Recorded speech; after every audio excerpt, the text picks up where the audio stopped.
Hey everybody, welcome to Obscurities and Miniatures.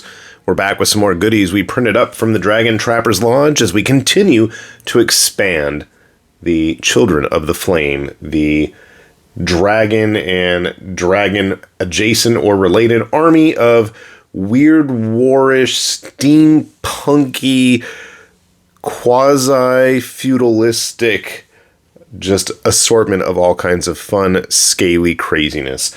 I've shown off quite a few models in the past. We've got like the winged captains, which actually have now been expanded with a variety of weaponry, if you're interested in those. We've shown you some of the basic infantry. Sadly, only the ladies so far seem to be the ones that are carrying the standard guns. The males tend to have much more overcompensating long-range weaponry. We've seen some of the veterans, which tend to be a little bit heavily or more heavily armored than their basic counterparts. Again, like I said, overcompensating with really, really large weapons, I feel. And these are just the guys I have handy. We've had various hero characters besides those captains. We've had kobolds with questionable choices being made. We've had fast attack. Well, I guess that would be a fast attack. There's basic kobolds, goofy kobolds. Stuff that I haven't even painted yet. We have the super heavy veterans. And now we have entire winged units. These are the Wormbloods, and they come to us in either Vengeance or Annihilator flavors. This is one of the Annihilators. At the moment, at least, these are the only ranged weapons they have available, but they do have, like, halberds and spears and dual chopping blades, fun stuff like that. And then we have the Vengeance here, a little bit more heavily armored. I'm not 100% sure if they all have these larger 40mm bases. I'm going to have to check that out myself, but they do all have the wings. You can see here their armor is quite elaborate, whereas the Annihilator is a lot more in the same size and realm as the standard Draxi infantry. At least those that are standing on the ground. We've seen some of the kobold tinker weapons, but we haven't seen much in the way of vehicles, and let me be honest, I'm still actually in the process of painting up one of the strike dragons being an aerial cavalry unit of nothing but flying dragons, which also have an assortment of riders and characters you can have, but I wanted something for the ground, you know? And that's when I remembered that we have the siege wyverns, and I eagerly printed one up. And unfortunately, I was a bit underwhelmed. I thought, well, this is cool and all, but this doesn't look like it's going to be, you know, striking fear and terror into my opponents. I mean, it's a good-sized wyvern, of which there's quite a few varieties now for the Children of the Flame. All in due time. I mean, I do want to paint this stuff up, so unfortunately, as much of a madman as I can be when it comes to painting, I can only paint so fast. Now, one thing that is quite cool about these, before I continue to chastise them, is that there are a variety of mounted weapons that you can supply them with. So I went with one of the mortars. I didn't do the best job of priming it. That's okay. He is made up of multiple pieces, which for the most part, I don't think I actually glued anything on him yet. Come to think of it, so you can see he's going to look a lot like this. And if you would rather your wyverns be free and unadorned with the shackles of civilization, well, that's an option too. They do come in naked versions, if that is something that you wish. And you might wish that if you were using, let's say, savage orcs or something. Right? And that's his base there. So, like I said, it's nice. It is a nice model, and I'm still trying to figure out who's going to be turning these cranks on the weapons, because there's no way to get up there, really, unless you got like some kind of kobold squatting inside there. But even then, we need some Cobalt engineers or something to be manning these things, right? I think I'm going to have to dump that in the comment section somewhere or on Discord for them. So yeah, back on track here. I'm rambling on about the fact that, well, there's no really, menacing models. And then I remembered, silly me, this is just the Siege Wyvern.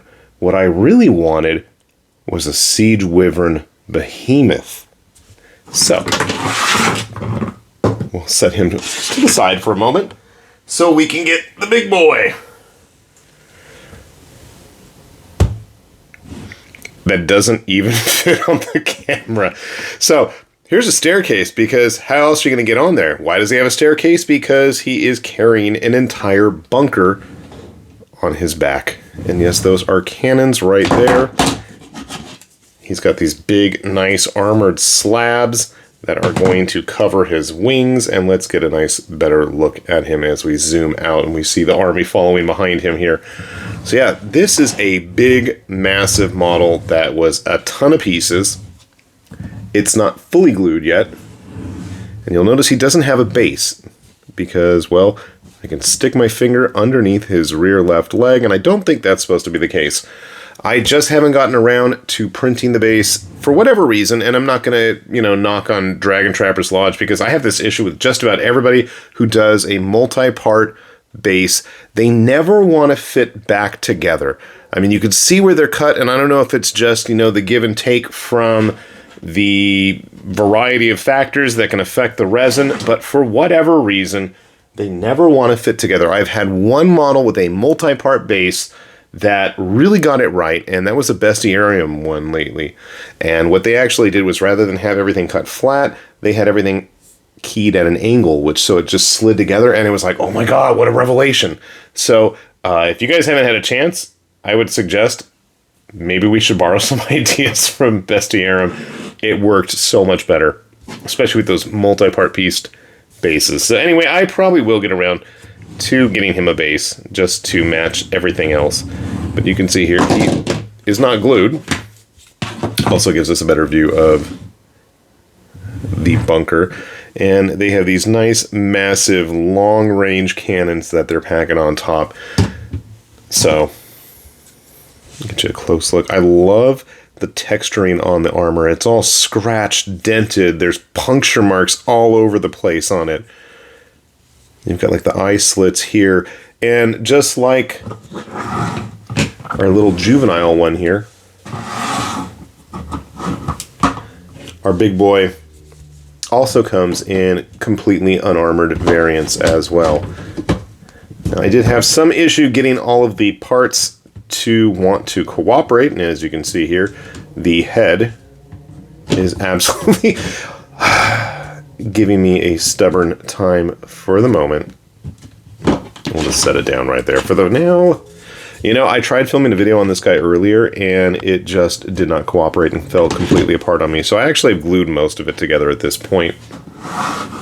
But yeah, it is an absolutely massive model. But you know what?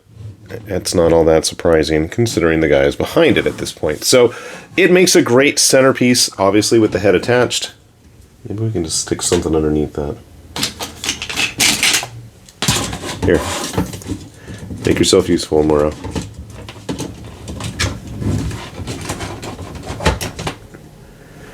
He's gorging on a Gundam. Just to give you a good idea of how big it is, it's actually taller than the knight, wider than the knight, thicker than the knight. It's going to eat the knight. I absolutely am going to back that up somehow. But yeah, no, honestly, great, fun model. Obviously, it's going to take a ton of resin. So beware, aware, if I can get either of those words out of my mouth correctly. It is going to need a bunch. So, like I said, I think I used up almost an entire bottle printing it and the little guy. And I still haven't gotten around to a base yet. So, something to think about. But honestly, I think it's going to be a really nice showstopper. I've got the paints picked out for it. I'm all set for it. So hopefully once we get that base printed, we will see this big boy showing up in a Monday weekly painting progress video. And there's still more stuff from this army. That's the crazy thing. It's like there are so many options at this point. Other than, I think, like I said, the only things I can really think that we're missing for them would be some sort of an engineer type unit. Preferably kobolds. But I have a couple of kobolds from other sets of theirs that might work just as well. Obviously, they're not in uniforms. And just some of the basic male Draxies with bolt-action rifles of some generic sort. Like I said, they have entire female units of rangers and specialists. I just haven't gotten around to printing them. Haven't gotten around to printing anything at the moment. This guy sucked up most of my time in resin, but that's all right. I am going to be looking forward to him. So hopefully we'll see him in the near future, and hopefully if you guys are curious about building up your own army of giant armored dragons carrying Gatling guns, well, you're going to know where to look. That link is down below. So with that said then, this has been High Lord Tamberlane with Obscurities and Miniatures, saying thanks for watching, and we will see you back here soon. Bye-bye!